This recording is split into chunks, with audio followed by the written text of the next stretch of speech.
Spain, 3 cities, 1 sea. Around the world with Beyondia. Barcelona's beaches aren't quite what you think they are. Neither is the river that runs through Valencia or the coastline of Mallorca. 3 cities, 1 sea, the same Mediterranean touching all of them. And here's the strange part. Each one looked at that same water and did something completely, almost oppositely, different. One of them imposed itself on the sea. It decided what it wanted the water to be, and simply built it. What looks ancient and natural there was, in fact, willed into existence. With materials shipped in from another continent, one of them defended itself from the sea. The water here was never just beautiful, it was dangerous. So the city did something that sounds impossible. It moved the very thing that connected it to the Mediterranean and turned the scar into something extraordinary. And one of them surrendered to the sea entirely. It had no choice. It's an island. It received everything the water ever brought. Traders, conquerors, pirates, and finally, all of us. It gave itself over so completely that the world coined a word for what happened to it. Impose, defend, surrender, same sea. 3 opposite answers to a single question. What do you do with the water at your door? None of them, as we'll see, was simply wrong. Each answer built something remarkable. And each one came at a cost. So by the end of this, I'm going to ask you to decide, of these 3 cities, which one got it right? Hold that question. Because once you see what each of them actually did, the answer is harder than it looks. Let's start with the city that decided to build the sea it never had. Stand on the Barcelona waterfront today, and it feels eternal. Golden sand, the promenade, a city leaning happily into the Mediterranean. But for most of its history, Barcelona did the exact opposite. It turned its back on the sea. Where the beaches are now, there were factories, warehouses, railway lines running right along the shore, a wall of industry that cut the city off from its own water. There was barely a beach to speak of, and no reason to go to the coast at all. Then came 1992 and the Olympic Games, and Barcelona made its choice. It would not ask the sea for a coastline. It would build one. The factories came down, the railways were ripped up, and the beaches, the ones millions of people now lie on every summer, were constructed from scratch.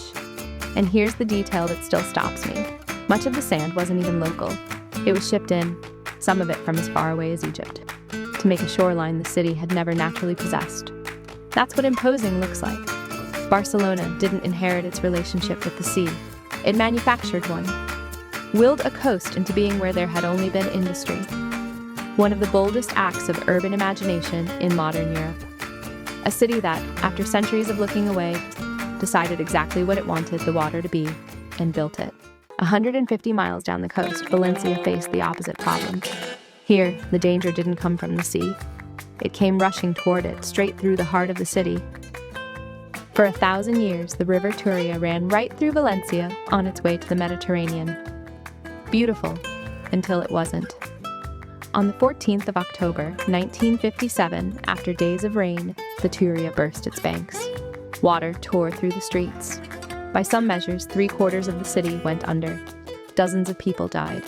It was one of the worst floods in a city that had already seen too many. And Valencia made its choice, as radical as Barcelona's in the other direction. If the river was the threat, they would move the river. In one of the great feats of 20th century engineering, Valencia diverted the Turia, rerouted it 3 kilometers south, away from the city center, onto an entirely new course to the sea. The old riverbed, the one that had run through the city for 1,000 years, was left dry and empty. And then the people did something beautiful. When planners wanted to pave that empty bed into a highway, the city refused. The riverbed is ours, they said, and we want it green. They won. The old course of the river became a garden, nearly 9 kilometers of park curling through the city where the water used to run. That's defending. Valencia didn't conquer the sea, and it didn't surrender. It negotiated, moved the very thing that connected it to the water, and kept the city safe. And then there's Mallorca, where there was never a choice to make it all. Barcelona could turn its back on the water, Valencia could move its river. Mallorca could do neither. It's an island. The sea made it, surrounded it, defined it. Everything that ever reached Mallorca came across the water. Phoenician traders, Roman conquerors, Moorish rulers, and pirates who raided the coast for centuries. To live here was to live at the mercy of whatever the sea delivered. For most of its history, that meant a quiet life. Farming the interior, fishing the edges. An island turned slightly inward, wary of the horizon. Then, in 1955, a single charter flight landed on the island. Nobody could have known what it began. Over the next decades, the sea delivered one final thing to Mallorca. Not invaders this time, but visitors. Millions of them. And the island built for them, fast, hotels, resorts, concrete climbing the coastline quicker than anyone could plan. It happened so completely, and across these islands so visibly, that the world borrowed a word for it. Balearization, a term coined for the building over of a beautiful coastline named after these very islands. That's surrender. Mallorca didn't impose like Barcelona. It didn't defend like Valencia. It opened its arms to the sea and everything the sea chose to bring, and was remade entirely by what arrived. So now you've seen all three. Barcelona imposed and built a coast so beautiful, the whole world now wants a piece of it.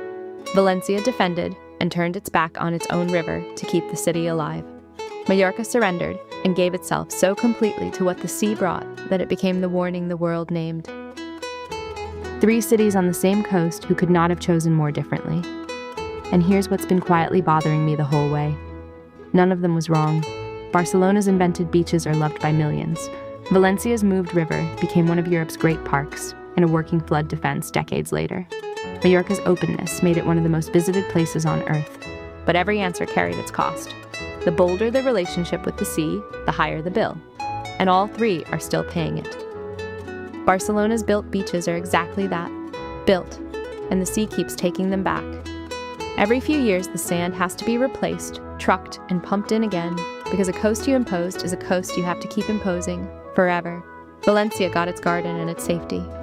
But step outside the old course, and the water is still the threat it always was. The region has never stopped reckoning with what the rain can do. And Mallorca got the world and then got too much of it. The same openness that made it beloved has turned lately into something harder. Locals, priced out of their own towns, summers that strain the island past what it can hold, a place quietly asking how much more of the sea's gifts it can survive. Same water, same sun, same Mediterranean light on the same old stones. And three cities that each looked at the sea and saw a completely different thing to do about it. So here's the question I planted at the start. And now you have everything you need to answer it. We talk about the Mediterranean as if it's one thing, one sea, one idea, one shimmering postcard. But Barcelona, Valencia, and Mallorca quietly prove it isn't.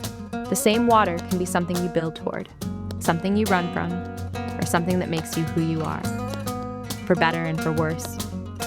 And maybe that's true of every coast any of us has ever stood on. Somebody, somewhere, made a choice about that water, to tame it, to fear it, to give themselves over to it. The shore you love didn't just happen, it was decided. Which leaves the hard one. Mallorca opened its arms completely and became the cautionary tale for it. But was that a tragedy? Or was Mallorca just being honest about what all of us secretly want from a beautiful coast? To come, to stay, to have it? Barcelona built its dream. Valencia protected its home. Mallorca opened its arms. So tell me, of the three, which one got it right? Drop your answer below. I genuinely want to know. 3 cities, 1 sea, and 100 more stories waiting along this coast. I'm Beyondia. One touch away. Travel, learn, grow. I'll see you at the next place. Subscribe to GoBeyondia.